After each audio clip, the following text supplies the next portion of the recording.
here with us on Overdrive. What you see right behind me is the latest Kodiaq that has launched in the country, and we are at an off-road track to experience this. It's not only this, we also are getting to drive the other SUVs from Skoda's range. Let's take a look, but that's not the only thing that has brought us here to Alibag this week.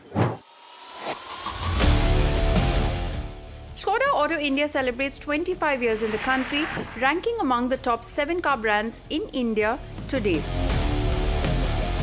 With offerings ranging from an affordable compact SUV for price-conscious buyers to the more premium offerings and also capable SUVs with off-road credentials, the brand continues to grow and diversify here in India.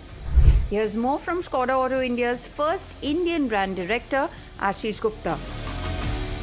Mr. Gupta, thank you so much for joining us on Overdrive and CNBC. Congratulations on your new role as brand director for Škoda Auto India, that too in its 25th year. Yeah. How are you going to be approaching the Škoda brand differently than Volkswagen in India? I think, the approach, I think every brand has its DNA. Every brand has its things which ticks for them. And right now I'm in the phase of finding out what ticks for Škoda. I've been, of course, part of the group and watching how the Škoda brand is doing from an outside. But now that I'm inside, but at the end of the day, the basics of the business remain the same. You have to know your customers, you have to know your dealers, you have to know your markets, you have to know your product. Yeah, as long as those basics are known, I think a little bit tweaking in the strategy and you can make. Kylaq has quickly become the the top seller, in fact, from the brand, but it is also cannibalizing the Kushaq's sales numbers, right? So how do you plan to? No, I don't think so. I think, if you look at it, it is also a question of a network ramp up. Yeah. So we have expanded almost 60 outlets in the last 6 months, and by this year we plan to end up at 350 outlets. So when you are ramping up your network to that extent, getting the team focused at the dealership on each of the products is sometimes difficult. You have to also understand that we are now getting into a mass segment which has very different dynamics and very different customers from what our network has been used to. So it's a question of a little bit of a time, a little bit of adjustment for us to and our network to work out on what works for each segment, and then we'll bounce back. What is the brand's take on the EV policy? Is it finally time to bring the L-Rock maybe to India? No, I think EV policy just out off the blocks. No surprises there. Most of the contours of the EV policy are known for the last 1 year. So definitely to be a relevant player going forward, you have to be in the EV space. There's no two questions about it. What product, what time, I think for the next time. But is it not this year per se? No, I think the inflection point in India will come somewhere around end of 26, beginning of 27. That's when, and it's not by chance, it's when the manufacturing capabilities are available, when supply chains have stabilized, when also the new CAFE norms, kick in. So everybody's preparing for that, and so are we.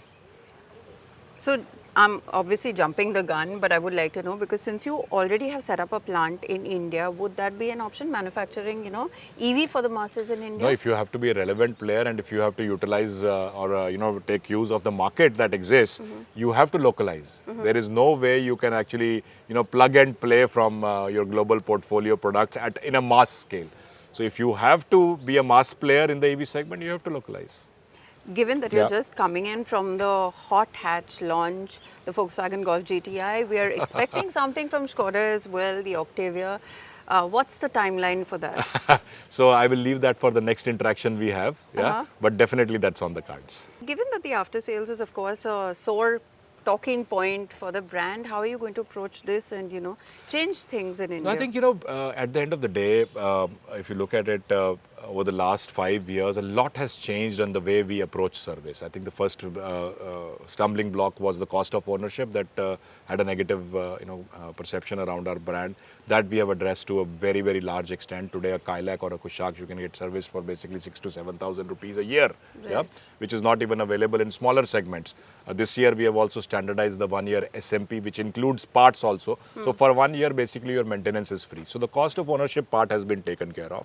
Secondly was our parts availability. So that also is not a question mark anymore. Most of our products are localized, so supply chains are more nimble and we are able to make sure that parts are available to our customers at any point of time. Our service rates of part supplies are more than 96% right now, one of the best in the industry now.